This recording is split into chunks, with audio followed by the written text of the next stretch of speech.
अस्सलाम वालेकुम व्यूवर्स, आज हम लोग हाजिर हैं लर्निंग डोज में एक नई वीडियो के साथ। तो जो टॉपिक आज हम लोग पढ़ने वाले हैं वो है लॉ ऑफ मैस एक्शन। इस लॉ को स्टार्ट करने से पहले हम लोग एक टॉपिक टर्म पढ़ लेते हैं, एक्टिव मैस। एक्टिव मैस क्या होता है? किसी भी रिएक्शन के अंदर सब्सटेंस की वो कंसनट्रेशन जो सब्सटेंस के अंदर टेक पार्ट कर रही होती है।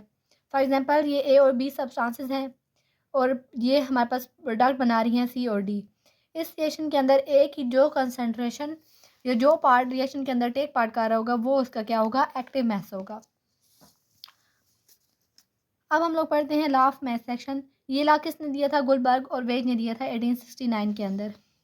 इस लॉ के मुताबिक क्या हम लोग पढ़ते हैं, the rate at which a substance react is directly proportion to its active mass. वो रेट जिस पर कोई सब्सटेंस रिएक्ट करती है वो उसके डायरेक्टली प्रोपोर्शन होता है उसके एक्टिव मैस के। मतलब कि जो किसी भी सब्सटेंस का रिएक्ट करने का जो रेट है वो डायरेक्टली प्रोपोर्शन होगा इसके एक्टिव मैस के। जितना एक्टिव मैस ज़्यादा होगा उतना सब्सटेंस के रिएक्शन करने का जो रेट होगा वो ज़्यादा होगा। इसकी दूसरी डेफिनेशन है, द रेट एट विच और the rate of reaction is directly proportion to the product of active message of the reacting substance. जो ओवरऑल रिएक्शन का रेट होता है वो डायरेक्टली प्रोपोर्शन होता है तमाम सब्सटेंसेस की एक्टिव मैसेज के। मतलब कि ए बी रिएक्टेंट्स और जो प्रोडक्ट्स के एक्टिव मैसेज हैं उन सब के जो है एक्टिव मैसेज के डायरेक्टली प्रोपोर्शन होगा। ठीक है, उसके बाद हम लोग आ जाते हैं एग्जांपल के ऊपर। जो हमारे पास रिवर्सिबल रिएक्शंस होते हैं ज़्यादातर उनके ऊपर law of mass action follow होता है। एग्जांपल से हम इसको समझते हैं। ये हमारे पास एक रिएक्शन दिया गया है ए प्लस बी और ये हमारे पास क्या बना रहा है? Product C plus D. इस रिएक्शन के अंदर अगर हम लोग ए की एक्टिव कंसंट्रेशन देखें तो वो हमारे पास क्या होगी?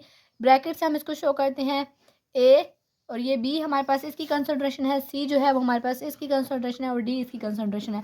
इसको हम लोगों ने किस से शो किया है? हम लोगों ने इसको ब्रैकेट से शो किया है। इसको मोलर कंसंट्रेशन कहते हैं। ये हमारे पास क्या होती है? यही हमारे पास एक्टिव मैस होता है। इस लॉ के मुताबिक जो हमारे पास फॉरवर्ड रिएक्शन जो है उसका रेट जो होगा वो डायरेक्टली प्रोपोर्शन होगा। किसके डायरेक्टली प्रोपोर्शन होगा? Active message of the product of active message of the reactants. इन दोनों जो रिएक्टेंट्स हैं इनके एक्टिव मैसेज के डायरेक्टली प्रोपोर्शन होगा। जब हम लोग इस साइन को हटाएंगे तो हमारे पास यहाँ पर इज इक्वल का साइन आ जाएगा और इसकी जगह पर हमारे पास यहाँ पर क्या आ जाएगा? के एफ आ जाएगा।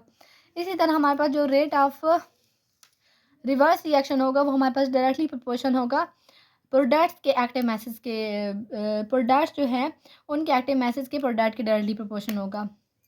मतलब कि इन दोनों के जो एक्टिव मैसेज हैं उनके प्रोडक्ट के डायरेक्टली प्रोपोर्शन होगा। जब ये साइन हटाएंगे तो के आर आ जाएगा और सी और ये हमारे पास सी और डी हमारे पास ऐसे ही आ जाएगा।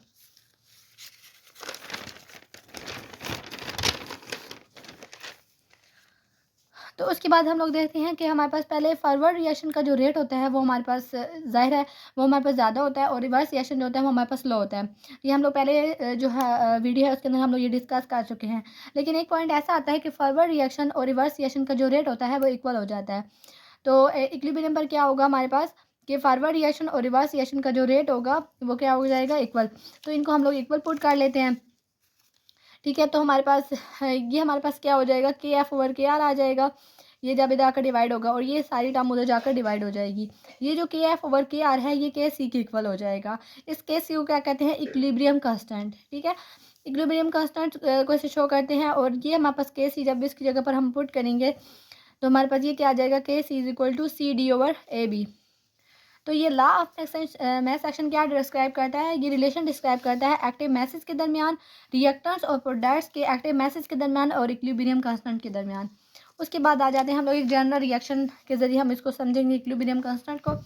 ये हमारे पास एक जनरल रिएक्शन दिया गया है ए, ये हमारे पास ए प्लस बी ये रिएक्टेंट्स हैं और ये प्रोडक्ट बना रहे हैं सी प्लस डी। और ये जो स्मॉल ए और स्मॉल बी हैं ये इसके नंबर ऑफ मोल्स को ये एक्टिव मैसेज को शो कर रहे हैं। इसी तरह जो सी और डी है इनके एक्टिव मैसेज या नंबर ऑफ मोल्स क्या हैं? सी और डी हैं। अगर हम फॉरवर्ड रिएक्शन की बात करें तो वो जो फॉरवर्ड रिएक्शन होगा वो हमारे पास डायरेक्टली प्रोपोर्शन होगा रिएक्टेंट्स के डायरेक्टली प्रोपोर्शन होगा। ठीक है, और ये ऊपर इसके क्या है? इसके नंबर ऑफ मोल्स हैं। इसी तरह जो हमारे पास रिवर्स रिएक्शन होगा वो हमारे पास किसके डायरेक्टली प्रोपोर्शन होगा?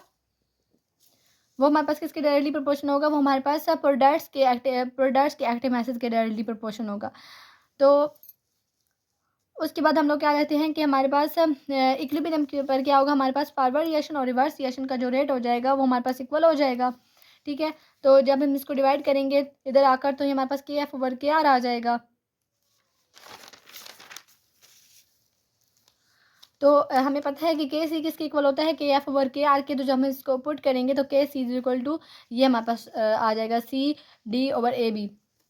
ये हमारे पास क्या है, इक्विलिब्रियम कांस्टेंट है हमारे पास एक जनरल रिएक्शन के लिए। लेकिन अगर हम लोग कोई रिएक्शन लिखते हैं जैसे N2 प्लस O2 हमारे पास क्या बना रहा है प्रोडक्ट 2NO, तो इसके लिए भी हम लोग इक्विलिब्रियम कांस्टेंट लिख सकते हैं।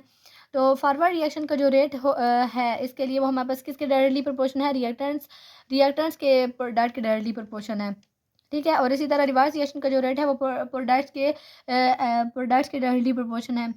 तो ये हम लोगों ने लिख लिया। इक्विलिब्रियम कांस्टेंट पर क्या होगा हमारे पास, के सी इज इक्वल टू किसके इक्वल हो जाएगा, ये हमारे पास इसके 2 नंबर ऑफ मोल्स हैं। ठीक है, तो इसको हम लोगों ने किससे शो किया, एन, और ये हमारे पास 2 नंबर ऑफ मोल्स इसके ऊपर। और इसी तरह हमारे पास ये इसका 1 नंबर ऑफ मोल है, इसका भी 1 नंबर ऑफ मोल है, तो ये इसके ऊपर क्या है हमारे पास ब्रैकेट के बाहर 1, और यहाँ पर भी हमारे पास क्या है 1 है। जब हम इसकी इक्विलिब्रियम कांस्टेंट लिखेंगे तो हमारे पास क्या होगा, प्रोडक्ट ओवर रिएक्टेंट। तो ये प्रोडक्ट है और नीचे हमारे पास ये क्या होंगे, रिएक्टेंट्स होंगे। Thank you so much. अगर आपको हमारी वीडियो पसंद आई है तो इसको लाइक करें, शेयर करें और सब्सक्राइब करें।